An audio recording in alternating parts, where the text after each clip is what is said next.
So Neil, Yes. do you think we're in a recession? In the United States specifically, Yes. I don't know the economic classification of recession because I thought it was 2 negative quarters of GDP. And I thought we already hit that, but then they said that we're not in a recession, and I'm not that smart. So, Let me I tell you don't what I know. think. But I look at it as that the market sucks. Whether you want to call it a recession or not, the economy just sucks. Okay, Neil gives a practical answer. Now let me give you a more there's some numbers over here. So right now, Japan has all-time high stock market, I believe, or they finally just crossed Yeah. right? So they're doing well now. And then also stock market wise, their unemployment level is pretty low. It's like 2% or something like that, right? Yeah. And they're in a recession. Now look at Germany right now. Same deal. All-time high stock market, unemployment is low. Same thing in the UK. Germany announced a recession? Germany's in recession. And then their bank had issues too. Did you see the article on the bank? Yep. Deutsche Bank? Not Deutsche Bank. I forgot what one it was, but something about taking reserves or whatnot. I don't know the exact word. The UK, same deal. All-time high stock market, unemployment low, in a recession. So has there been any other time in history where those three countries have been in recession and the US has not? I'm going to take a guess with no based on how you're asking the question. Exactly. But the other thing too is like the economists have been revising numbers. So they'll say all these numbers, right? And they'll go back months and revise the numbers. So 2 years could go by and be, oh yeah, by the way, 2023 was recession. So like, who knows what's going on right now, right? So recession is past looking too. They don't classify recession based on what's happening today. They classify recession, if I'm not mistaken, at least in the US, when they look at 2 quarters, that's 6 months worth of data in the past. I was looking at it too, by the way. So now that I'm like, oh, they can actually revise. They can just do whatever you want, right? But 2020, that was technically a recession, and then actually in early 2022, it was there's 2 quarters of negative GDP too. They just don't really talk about it. And by the way, do you remember back in the day? I don't know who was in office at this time. Maybe Obama. Yeah, and this has nothing to do with politically, but they ended up changing how they count unemployment. If you're unemployed for a while and you stop trying to actively look for a job, we don't consider you unemployed anymore. Do you remember that change? That was years and Basically, years ago. you can foobar all the numbers just to make you have to market yourself really well. This all ties back to marketing at the end of the day. It's the story that you tell. And if you can adjust the numbers, then like you can tell whatever story you want. Yeah. I believe the economy is bad. No matter what anyone says, I believe just the economy is terrible for most countries. You look at places like India, they're booming. It's ridiculous. Did you see the announcement that Apple ended up making, or it was on CNBC this morning? No. Apple now generates more sales in India than any European country. Wow. I didn't know that. Yeah. That's crazy. By the way, Neil and I have an agency owners group called the Agency Owners Association. All you have to do, just go to marketingschool.io/agency. Once again, it's marketingschool.io/agency to learn more. And now back to the show. Dude, speaking of jobs, there's a bar graph I'm looking at over here. So the title of it says change in number of Upwork jobs since ChatGPT was released. So graphic design up, web design up, web development up, writing down 30%. Social media marketing down 5% or so. Video editing production, it's green, it's just gone up, right? Customer service down 20%. Translation down 20%. Accounting up, sales up, backend development up, market research up. So AI is affecting content. Yeah. And customer service is what it sounds like. So content, customer service, and translation is a big one too, and social media marketing. I don't really count social media marketing at 5%. That's not much of it. Yeah, but I mean, it's still going down. It's going down over what period? Tough to say. This doesn't say what time Either period. way, the content that ChatGPT produces right now, whether you have a paid version or free version or Gemini produces, is not that great. It's going to be really hard for someone to persuade me otherwise because all the data shows it's not that great, and we run a lot of experiments with it. Again, paid version of ChatGPT, free version, Gemini, it doesn't matter. It's not bad, and it's improved a lot, and you're already seeing a reduction. Just imagine once the AI is able to produce much higher quality content. And my example of a high quality piece of content would be like being able to write something that people are like, oh, wow, I haven't heard about that before, see it before. It's new, it's fresh, it's written really well, doesn't have a ton of inaccuracies. It's long, it's detailed, step by step, includes videos, includes images, like full blown production. And it'll get there. Look at Sora, right? That's all going to be help for content production. Look at what they can do with images. Like you start adding all this together, I think you're going to have an amazing tool to create content. Not yet, but you will within a few years. And when you combine that with already the job reduction, I'm curious to see what happens over time. There's actually a nice framework now because right now, whatever ChatGPT or Gemini outputs, it's like, okay, right? The question is whatever it outputs, how do you write something that's like 10 times better than that? So how do you skyscrape whatever the output is? Yeah. And that's going to be something way better because whatever it is that they're outputting, they think that's the best result, right? The AI thinks it's the best result. So just do 10 times better than that. Easier said than done, but it makes a lot of sense. Because like, for example, if I type like, tell me about George Washington or whatever, right? It'll just give me like some generic answer. Just do 10 times better than that. Yes, and you can also ask the AI to keep making it more detailed and thorough. But what we found is even if you split up a piece of content part by part and you're having AI help you section by section, which is what Jasper originally did to get the content length that writers really wanted, the issue that you end up having is you get a lot of fluff, a lot of duplication, and you get a lot of it doesn't hit hard, right? In which it doesn't just get to the point, doesn't have a lot of meat, it has a lot of filler, and that's also fluff, but the points just don't hit hard. Like when you and I create a presentation for a conference that we're speaking at, we think about the storyline. What stats and data are we going to show? We think about, hey, when the end is coming, how can you end with a big bang? Like those kind of things matter when you're writing content as well. And it's hard for AI to produce that, at least for right now. This message is brought to you by Leveling Up Founders. And Leveling Up Founders is an invite-only event for founders. It happens once a year, usually during August. And past attendees include people such as Ali Abdal, Cody Sanchez, Neil Patel, Vanessa Lau, and the list goes on and on.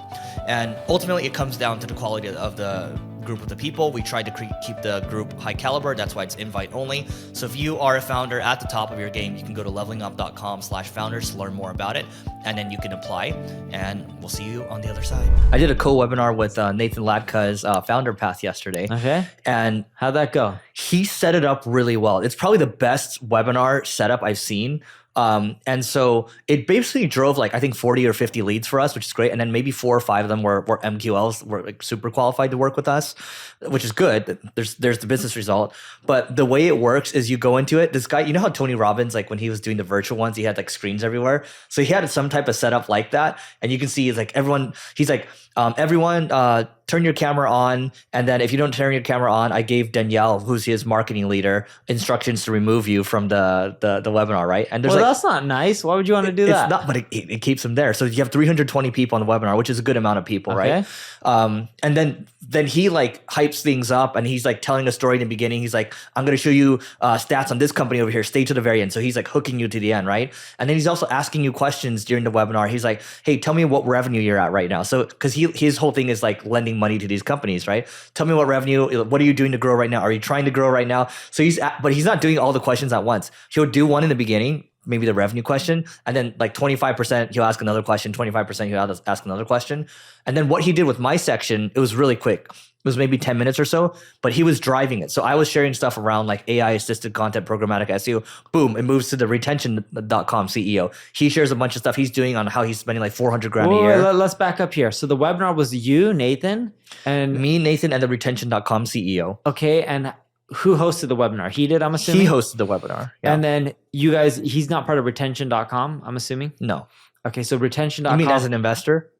No, I didn't know if it was a similar company. No, don't know much about retention.com. Yeah.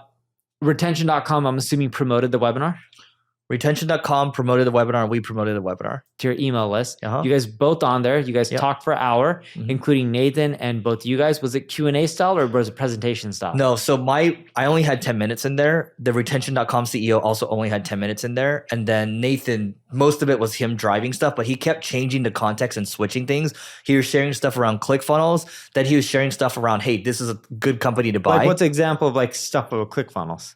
He was sharing stuff around like, oh, this is how they grew in the beginning. And eventually they had to, I forgot what he was teaching exactly, but I know for retention.com, he was showing numbers around how they struggled in the very beginning and then how their revenue grew from like, 10 million to 22 million or whatever, right? So he tries to share a lot around numbers, but he keeps people hooked. He's like, stay till the very end and I'm going to show you a business that's available for sale right now. And he shares this newsletter, this marketing newsletter called Stacked Marketer, and then just shares how much revenue. It shows the full P&L, right? And it keeps people interested. It keeps people hooked. And that's like the fact that I'm even talking about it right now means that he's done a pretty good job. Yeah, he did a good job. Yeah. And what's funny is when you talk about ClickFunnels at the beginning, I don't know if you knew this, grew through affiliate marketing, like just crazy promos. I remember when they did Russell speak at, I think it was Grant Cardone's event. They put something underneath everyone's seat. Yeah. They've done a lot of clever stuff to grow.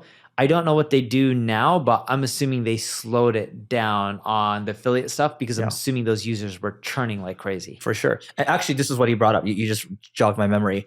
I think Nathan, when he was referring to Russell Brunson, he was just saying Russell Brunson's really good at getting OPT, other people's traffic, right? So whether it's through affiliate or promoting or speaking at things, he's really good at doing that. And he gets people riled up and then like they end up paying for ClickFunnels. That's how they grew really big. So yeah, and then he created the ceremony too, like was it 2 comma or 3 comma? 2 comma club, like that's a whole nother thing we can talk about later. But the other thing I'll end it off with on Nathan Latka is he was like, so he sends a message to everyone after. It's like, hey, hope you enjoyed the webinar. Here's the slides. Would you like the video as well? It's like, yeah, of course you want the video, right? Oh, okay. If you want the video, I'd appreciate it if you would leave a Trustpilot review over here. Then I'll send you the video, something like that, right? So it's like it keeps you going. It's like there's a thing after thing after thing. Yeah, it's good marketing. Yeah, we just send people like, hey, you want the video? Just go to YouTube. It's there. It's live stream, or go to Twitter or wherever we put it. And on your Neil Patel channel. Yeah, and we're just like, here you go. You can have it. I think if you're going to look at it, just go to his Founder Path channel and he posted it there today, I think. And just like those of you that want to do a webinar, just copy this way. That's the way to do it. Yeah. The only part I didn't like is you're making people turn on their video. We tend not to do that. And there's this like ones if it's a mother there and chilling with their kids or someone feeding their kids or having, because people are in different time zones. Someone's having breakfast with their family. Some people weren't happy. Some people are like, oh, really? Camera on? Okay, I'm out. They put it in chat. Yeah. So we don't try to force any of that. Yeah. And we also try to offer a recorded version, and we don't like asking people to do anything for it because it's like, if you're giving enough value, what we found is you'll generate the revenue from it. So what kind of results do you typically get from your webinars? I actually did a presentation. That didn't work. I actually put it on Twitter earlier today. So our webinars, we've changed our strategy. We used to get 4,164 signups per average. That's a lot, everyone. On average per webinar. Yep. We now get 12,223 people on average per webinar signing up. What happened? We do the Twitter strategy. So we put out a lot of content on Twitter because it's one of the only social networks that doesn't penalize your X. If you put out tons of content, we test different hooks. We see what works the best. We then create short form videos from the best performing ones on a daily basis. We then create a weekly blog post based on what performed the best for the week from all the shorts, which is just the same copying of the X posts, the highest performing ones. Yeah. And then on a monthly basis, we take the 2 top performing shorts out of all the networks because we use the same video across all 5 platforms. X, we don't post the video version. The 5 platforms are Facebook, YouTube, TikTok, Instagram, and LinkedIn. And we then create webinars on it. So the title or the hook, whatever you want to end up calling it, resonates more. And what we found is we've gotten a lot more signups. So it went from 4,164 signups per webinar to 12,223 on average. And that's because you changed the headlines and the hooks and all that stuff because of all the testing you do on X? On X. Okay. And if you don't have X traffic, just run ads to your posts on X and you'll quickly see which ones do well. And X may still be doing matching on advertising funds. So that can help. That's a lot. And our average revenue per webinar went up from $158,346 to $460,254. How are you, over what time period are you tracking that?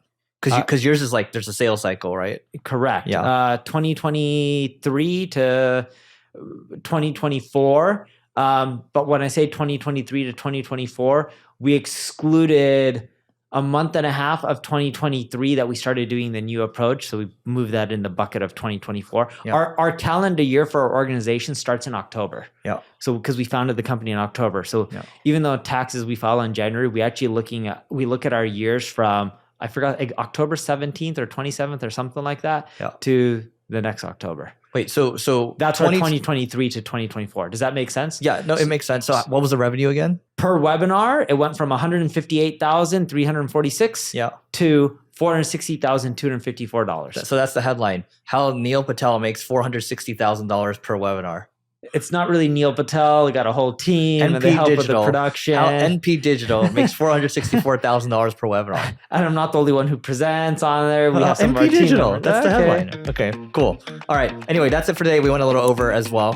Please don't forget to rate, review, and subscribe. Go to marketingschool.io/agency to register for the Agency Owners Association. That's the group that Neil and I run for agency owners. And we have remarkably a lot of interest in it. So we're capping the number of people for the first thing that we're doing. So go there and register, and we will see you tomorrow.